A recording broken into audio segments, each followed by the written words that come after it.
The concrete jungle was suffocating me. Offices, traffic, the daily grind. I craved adventure. Southeast Asia beckoned. Backpack, one-way ticket, a thirst for the unknown. That's all I needed. This wasn't a vacation, it was a rebirth.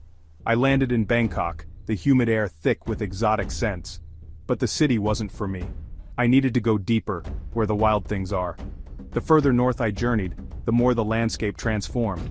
Gone were the towering skyscrapers, replaced by emerald rice paddies. The air, heavy with the scent of jasmine, carried whispers of ancient secrets.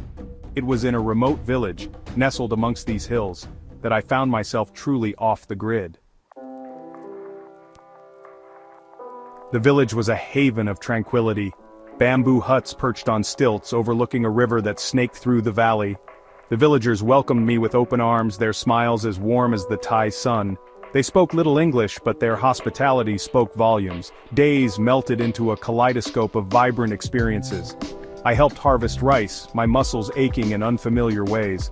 I shared meals of spicy curries and sweet mango sticky rice, the flavors exploding on my tongue. I learned about their simple life, their deep connection to the land.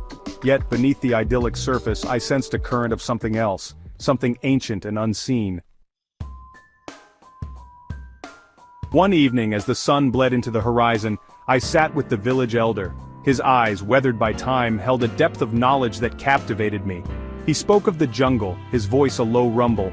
He told me of its beauty, its dangers, and its secrets. Then he spoke of the Shadow Weaver, a being of darkness, he said, that haunted the jungle's edge. It wove fear and doubt into the minds of men. He spoke of its power, its malice, its ability to mimic and deceive. I dismissed it as folklore, a story to keep children in check. But the elder's words lingered, planting a seed of unease in my mind. Curiosity, that double-edged sword, began to gnaw at me. I had to see this place, the heart of the jungle where the legend lived. The villagers warned me against it, their faces etched with concern, but something in me, some primal instinct, yearned to confront the darkness. Armed with my backpack and a machete, I ventured into the jungle. The air grew thick and heavy, the sunlight struggling to penetrate the dense canopy. The sounds of the village faded into an eerie silence, broken only by the screech of unseen creatures.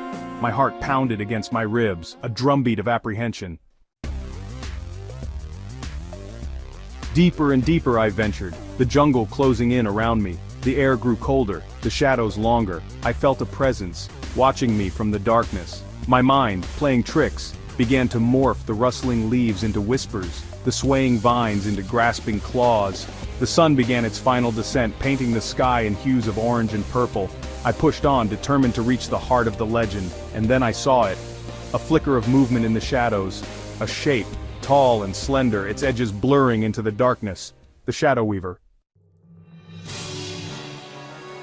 Fear, raw and primal, surged through me. My breath hitched in my throat, my muscles locking in place. The figure moved closer, its form shifting and changing.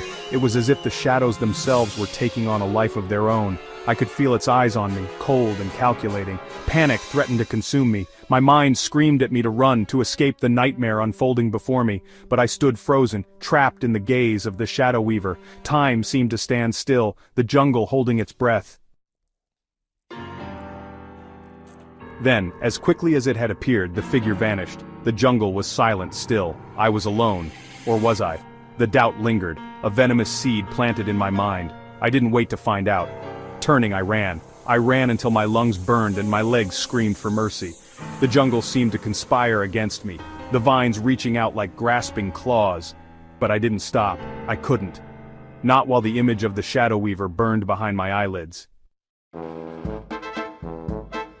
I stumbled back into the village, my clothes torn, my body trembling.